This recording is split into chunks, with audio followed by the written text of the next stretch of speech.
In the PS1B level, the third chapter is called Patterns. So a subtopic for this would be odd and even numbers.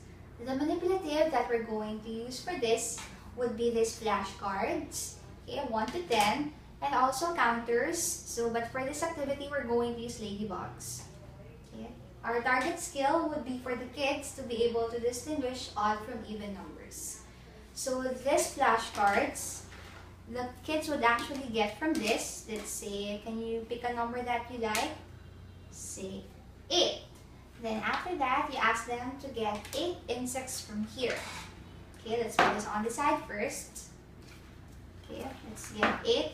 1, 2, 3, 4, 5, 6, 7, and 8.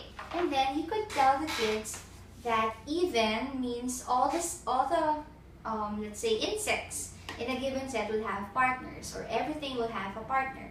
So partner means 2. So partner, partner, partner, and partner. Did all your insects have partners? Yes, so that means 8 is even. So let's pick another number. Let's say 5. So we'll put 5 here.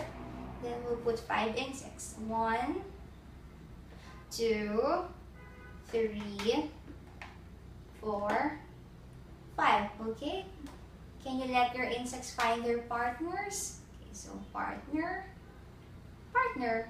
Look, one of them didn't have a partner. So that means this set is odd because one of them didn't have a partner. So you could just repeat the activity with the kids. So just get a number and then group them. Let them all have a partners, and then they'll decide later on. If everybody had partners, that's even. If one of them didn't have a partner, that means it's odd. So in their worksheet, they'll just do the same thing.